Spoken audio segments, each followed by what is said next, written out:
sejam todos muito bem-vindos para mais uma aula. Eu sou a professora Carla Aiden, do componente de Ciências. Vamos ver o que tem na aula de hoje? Aula 21, Revisão e Avaliação. Então, vamos para a nossa revisão?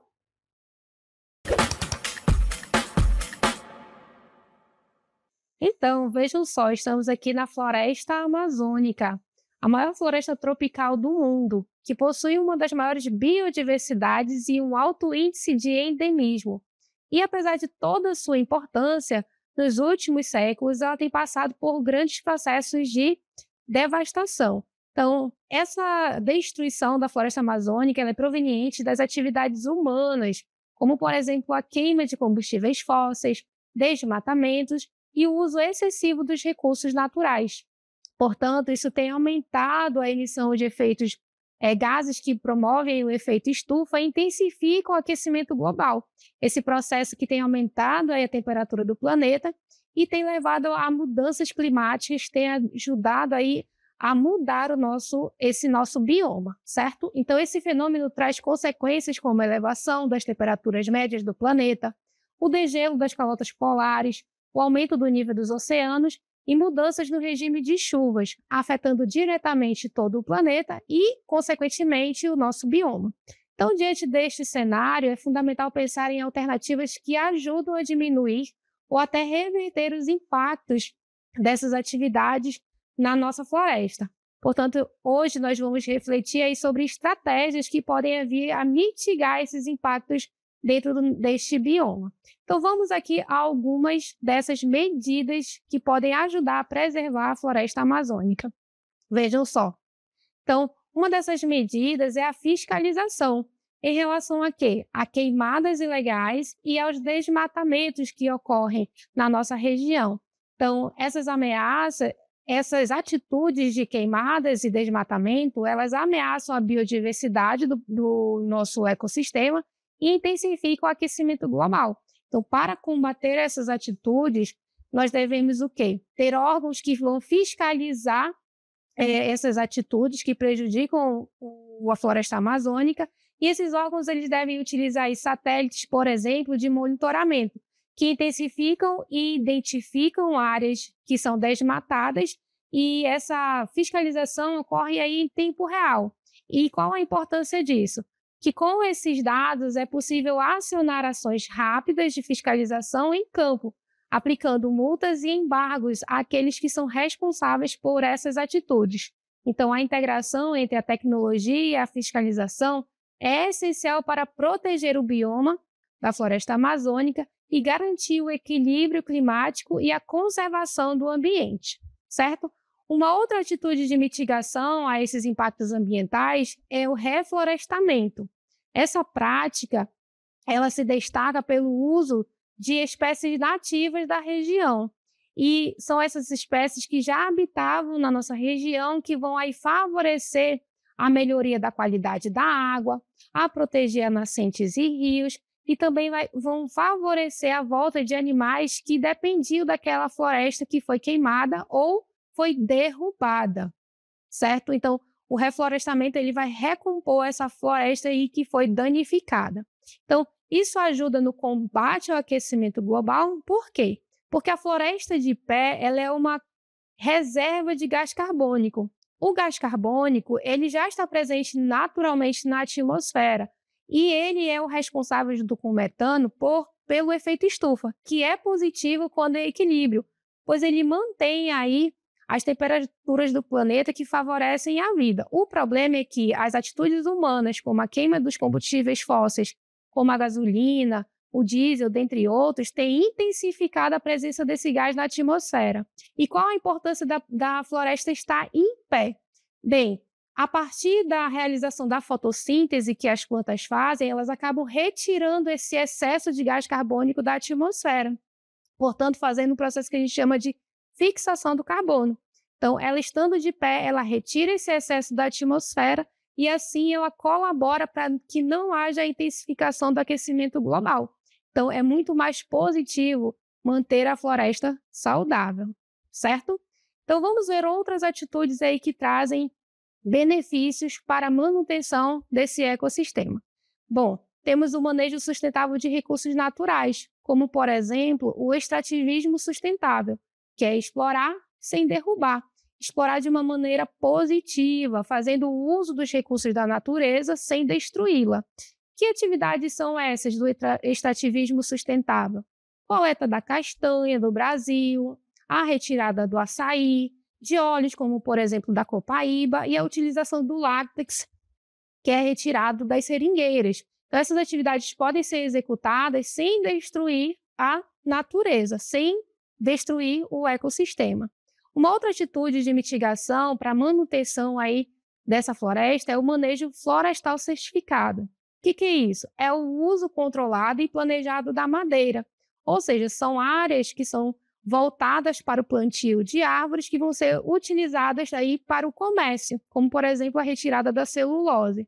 Então, isso é feito com respeito, pois repõe aí as árvores que são retiradas para comercialização, mantendo assim ciclos naturais.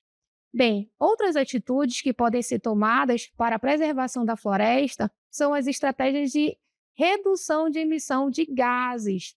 Por exemplo, nós podemos incentivar o uso de transportes públicos e de bicicletas.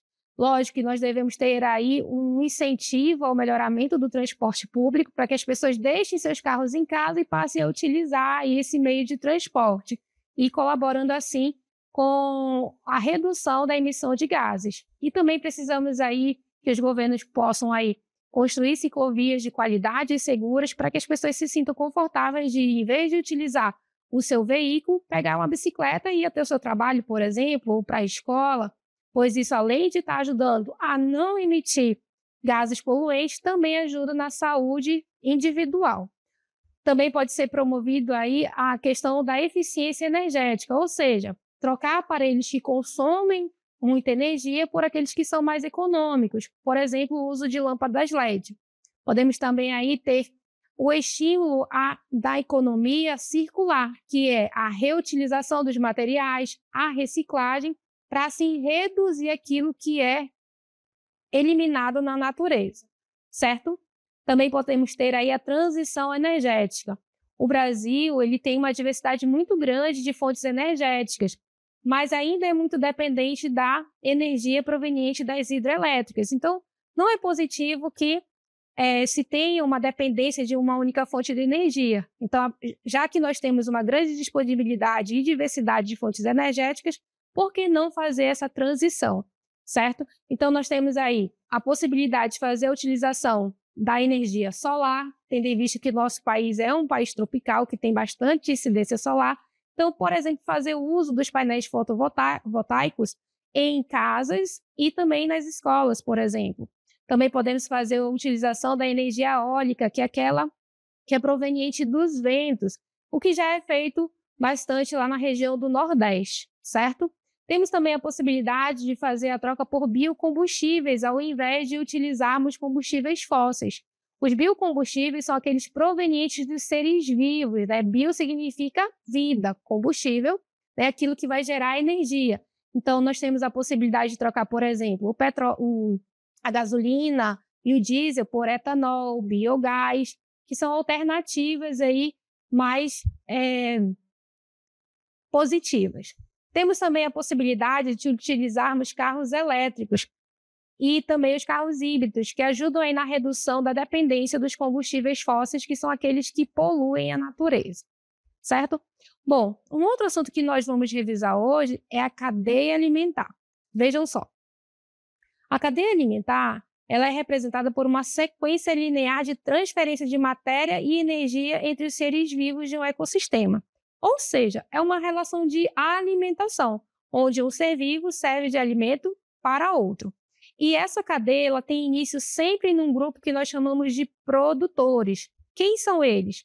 São os organismos capazes de produzir o seu próprio alimento, que podem ser as plantas, as algas, as cianobactérias, e elas vão fazer isso a partir da fotossíntese, certo? Um outro grupo presente dentro da cadeia alimentar são os consumidores, que vão depender de forma direta ou indireta dos produtores para sobreviver. Então, vamos observar na nossa imagem seguinte os níveis tróficos presentes dentro de uma cadeia alimentar, certo? Quais são os níveis tróficos? Bem, nós temos aqui os produtores, os consumidores e os decompositores, certo? Os produtores serão aqueles seres autótrofos, aqueles seres capazes de produzir o seu próprio alimento, como nós dissemos ainda há pouco.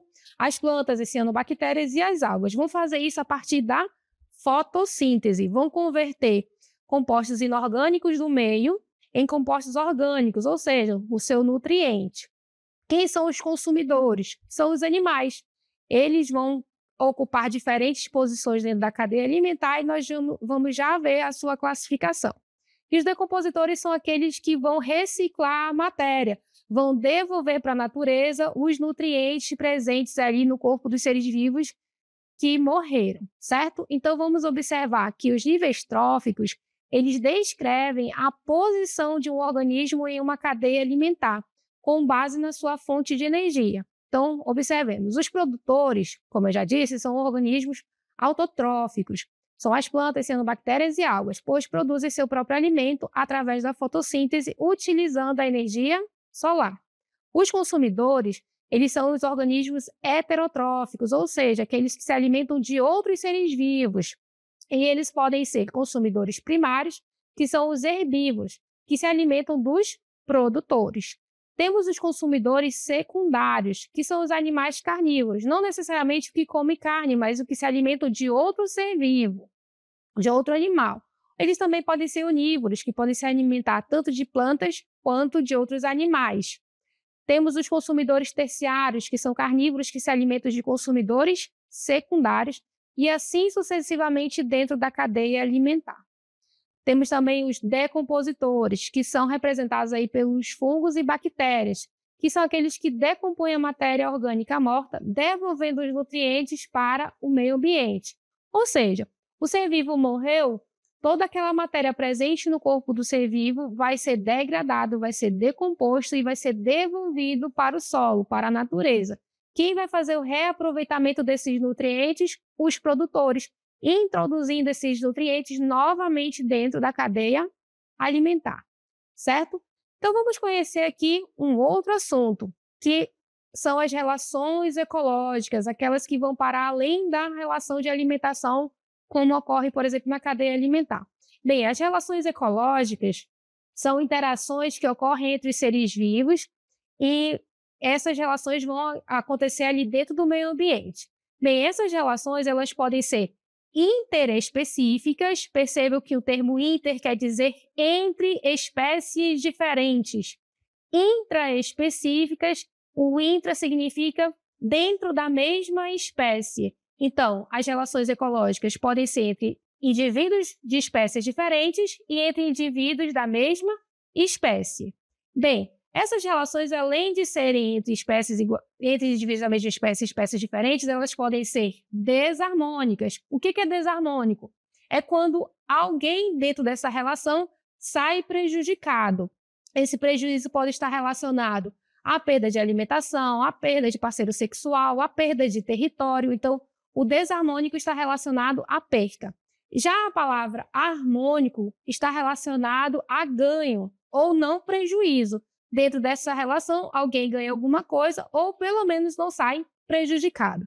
Muito bem. Então, dentro das relações intraespecíficas entre indivíduos da mesma espécie desarmônica, nós temos o canibalismo e a competição. Em relações intraespecíficas harmônicas, nós vamos ter a colônia e a sociedade. Relações interespecíficas, aquelas de indivíduos de espécies diferentes desarmônica. Nós temos predatismo, parasitismo, competição, amensalismo e o escravismo. E dentre essas relações entre indivíduos de espécies diferentes harmônicas, nós teremos o mutualismo, a protocooperação, o comensalismo e o inquilinismo. Vamos lá. Então, relação intraespecífica harmônica do tipo colônia. Então, essa relação acontece a partir de indivíduos que vivem unidos fisicamente e cooperam entre si. E eles podem ou não dividir funções dentro desta colônia. Um exemplo disso são os corais. Corais são animais normalmente confundidos ou com rochas ou com plantas, mas por não realizarem fotossíntese, eles são animais, certo? Então, dentro dos corais, cada pólipo, ou seja, cada indivíduo, vive fixo e interligado aos outros, formando uma estrutura rígida. Cada pólipo se alimenta e contribui para a construção do recife, garantindo a proteção e suporte para toda a colônia. Então, observem na nossa imagem um exemplo deste animal, que é uma colônia de corais do tipo zoanthus, certo? Vamos à nossa próxima relação intraespecífica harmônica. Lembre-se, aquela que traz benefício ou não prejudica. Nós temos, então, aí a sociedade. Nesse tipo de relação, os indivíduos são da mesma espécie e vivem juntos de forma organizada e tem por característica terem uma divisão de trabalho dentro da sociedade, mas eles não estão ligados fisicamente entre si. Um exemplo disso são as colmeias, onde nós temos as abelhas, que nós temos dentro deste grupo as operárias, a rainha e os zangões, que têm funções distintas, certo? As operárias vão coletar néctar, defender a colmeia. A rainha ela já está relacionada à reprodução. E os zangões eles vão fecundar a rainha, garantindo assim o funcionamento da sociedade, certo? Percebam na nossa imagem que os indivíduos dessa sociedade eles são morfologicamente diferentes, ou seja, a forma do corpo deles é distinta, certo?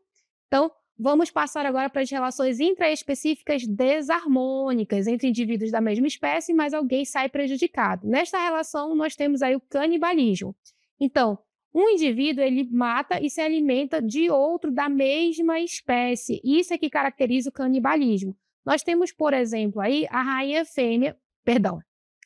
fêmeas que comem o macho após o acasalamento. Isso é um exemplo da aranha arquitosa, do gênero Arquitosa. Então, a fêmea ela se aproveita da energia obtida ali através da alimentação que ela se alimentou do macho para produzir e proteger os ovos. Isso também é comum entre os louva-a-Deus.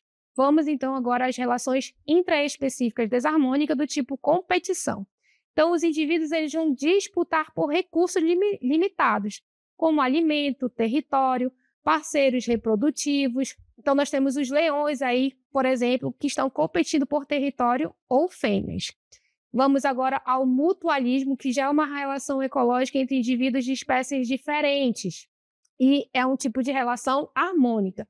Então, ambas as espécies se beneficiam e esse tipo de relação pode ser obrigatória ou facultativa, ou seja, optativa. E nós temos como, por exemplo, o cupim com o protozoário.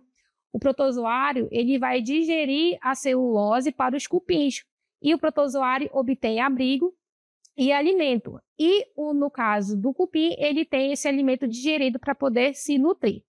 Então, vamos a outro exemplo de relação ecológica interespecífica harmônica, que é a protocooperação. Então, ambas as espécies se beneficiam, mas a relação não é obrigatória para a sobrevivência. Um exemplo disso é o boi e o gavião carrapateiro. Então, o gavião, ele costuma se alimentar dos carrapatos que se encontram ali na pele do mamífero, e em troca, os bois ou cavalos se livram de parasitas que poderiam causar doenças, certo? Então, vamos à próxima relação interespecífica harmônica, que é o comensalismo, uma relação estabelecida aí entre a rêmora e o tubarão. Uma das espécies se beneficia sem causar prejuízo à outra. Neste caso, a espécie beneficiada é a rêmora, pois ela se desloca com o tubarão e ainda ganha alimentos aí a partir dos restos de alimentação do tubarão, enquanto o tubarão não é prejudicado pela presença da rêmora, certo? Então, esse é o comensalismo. Vamos à próxima relação interespecífica harmônica do tipo inquilinismo, onde uma espécie, o inquilino, vive dentro ou sobre outra espécie, utilizando essa outra espécie como abrigo, sem causar danos a essa espécie. Nós temos como exemplo aí as bromélias, junto com as rãs arborícolas. A rã ela vive na água acumulada dentro das folhas da bromélia, ganhando assim proteção, enquanto a planta não é afetada pela presença das rãs, certo? Então, vamos agora à próxima relação ecológica interespecífica desarmônica, que é o predatismo. É uma relação em que uma espécie chamada de predador mata e se alimenta de outro organismo, chamado nesta relação de presa. Então, temos como, por exemplo, a onça e a capivara. Então, quem sai prejudicado nessa relação? A capivara, que perde a vida. E quem sai beneficiado dessa relação? A onça, pois ela obtém energia a partir dessa relação de alimentação, certo? Então, isso caracteriza o predatismo. Vamos agora à relação interespecífica desarmônica do tipo parasitismo. Relação entre duas espécies na qual uma delas é chamada de parasita, se beneficia a custo da outra, chamada de hospedeiro, que é prejudicada nessa interação. Temos, por exemplo, o carrapato e o cachorro. O carrapato suga o sangue e, durante a alimentação, né, ele prejudica esse animal, certo? Enquanto que o cachorro aí, ele pode ser prejudicado também pela presença de doenças que esse carrapato venha a transmitir, certo? Então, vamos à próxima relação interespecífica desarmônica, do tipo competição. Então, a diferença aqui é que a relação ela vai ser estabelecida a partir de indivíduos de espécies diferentes, onde um vai ser prejudicado. No caso, nós temos leões e hienas disputando por alimento. E quem ganha a disputa, ganha o alimento, e quem perde a disputa, perde a possibilidade de se alimentar. Vamos à próxima relação ecológica interespecífica desarmônica, o amensalismo. Uma espécie libera uma substância tóxica que inibe ou prejudica o crescimento de outra espécie, sem que haja qualquer benefício para aquela que produziu a substância. Então, nesse tipo de relação, nós temos aí os fungos penicillium, que liberam substância que matam as bactérias. Então, o fungo ele vai produzir a penicilina, que impede o desenvolvimento de bactérias que estejam na região próxima. Temos também as relações interespecíficas desarmônicas do tipo esclavagismo, onde uma espécie explora o trabalho de outra para obter recursos ou benefícios sem oferecer vantagem em troca. Um exemplo disso é a formiga do gênero Polyergus, que invade ninhos de outras espécies de formiga, roubando as pulpas e usando elas como escravos, sem beneficiar em nada essa espécie que foi capturada. Bem, temos também aí dentro das relações, no caso do meio ambiente com os seres vivos, fenômenos que favorecem a vida, que no caso são as correntes de convecção e a radiação solar. Então, a radiação solar e as correntes de convecção são dois mecanismos físicos que juntos desempenham um papel crucial na manutenção da vida na Terra. A radiação solar fornece a energia, que no caso é o calor, enquanto a convecção age como um sistema de transporte, distribuindo esse calor por todo o planeta. E juntos esses fenômenos, eles moldam o clima, o tempo e os ecossistemas de forma fundamental. Então vamos observar uma animação que nos mostra essa convecção na atmosfera. A Terra é constantemente aquecida pelo Sol, mas esse aquecimento não acontece de forma igual em todos os lugares. No Equador, o ar quente sobe. Nos polos, o ar frio desce. Esse movimento cria correntes gigantes na atmosfera, as células de circulação. A primeira é a célula de Hadley, entre o Equador e os trópicos. Depois vem a célula de Ferrel, nas zonas temperadas. E, por fim, a célula polar, próxima aos polos. Essas células geram os ventos predominantes do planeta, alísios, ventos de oeste e ventos polares. Essa circulação ajuda a distribuir o calor da Terra, influencia o clima e até forma tempestades e frentes frias. Sem ela, nosso planeta teria climas extremos e menos vida. A circulação geral da atmosfera é o motor invisível do clima global. Agora que você já sabe, repare nos ventos. O clima está sempre em movimento.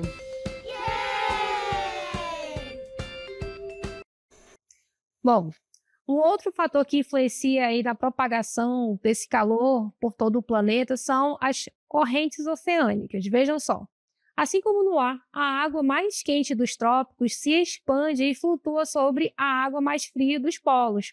Isso se dá pela diferença de densidade por conta da diferença de temperatura na água. Então, esse movimento cria as correntes oceânicas de convecção, que funcionam como uma esteira transportadora global de quê? De água, de calor e de nutrientes, devido à movimentação da água pelas diferentes regiões do planeta. Certo? Então, esta foi a nossa revisão de hoje. Até a próxima.